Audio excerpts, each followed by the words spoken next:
मैं चाहता हूँ कि 2 तारीख की रात में करीब 3 साढ़े 3 के आसपास पुलिस को सूचना मिली कि अजीतपुर गांव है खीरों में, थाना खीरों का। वहाँ के पास एक भट्टा है, बीएफएफ भट्टा। वहाँ एक छंगालाल पासी, वहाँ एक चौकीदार था,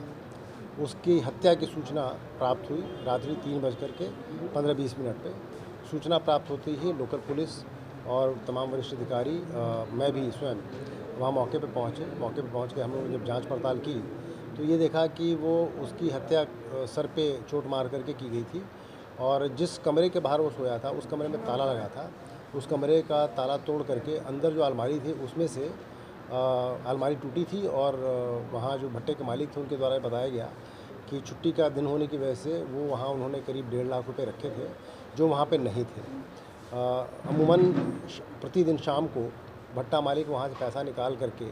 और बैंक में जमा कराने के लिए अपने साथ लेके चले जाते थे, परंतु अगले दिन छुट्टी थी इसलिए उन्होंने वो पैसा वहीं छोड़ दिया था, ऐसा भट्टा मालिक के द्वारा बताया गया। मौके पर पुलिस ने अपनी जांच पड़ताल शुरू की और फोरेंसिक टीम को भी बुलाया गया और तमाम प्रयास और इन्वेस्टिगेशन के बाद 24 घंटे के अंदर इस ब्लाइंड मर्डर का खुलासा करते हुए अजीतपुर गांव के पास ही एक गाँव है, वहाँ के निवासी मोनू को पुलिस ने गिरफ्तार करके उनके कब्ज़े से वो 1.5 लाख रुपए जो उन्होंने वहाँ से लिए थे और हत्या में प्रयुक्त जो वेपन था वो डंडा और उनके खून आलूदा कपड़े जो उन्होंने धो करके डाल दिए थे घर पे, वो पुलिस ने उनकी निशानदेही पे बरामद कर लिया है। घटना का खुलासा करते हुए अभियुक्त के द्वारा ये बताया गया कि उसकी जानकारी में था कि छुट्टी के दिन पैसा वहाँ रहता है, वहाँ से मालिक लेके नहीं जाते हैं, तो और वो उसी भट्टे पे ट्रैक्टर भी चलाता है। तो उसके दिमाग में ख्याल आया कि अगर हम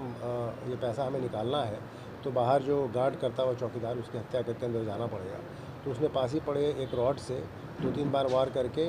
उस चौकीदार की हत्या कर दी। उसी रॉड से उसने फिर वो ताला तोड़ा और तोड़ करके अंदर गया और जा करके उसने अलमारी में से वो पैसे निकाले और फिर उसके बाद उनको जहाँ वो रहता था सीएचसी के पास उसका घर था, उसी घर के सामने उसने उसको कहीं गाड़ दिया।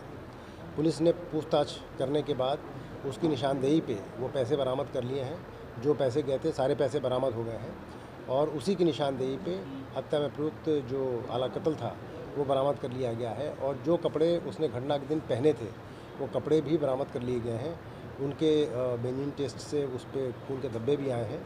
और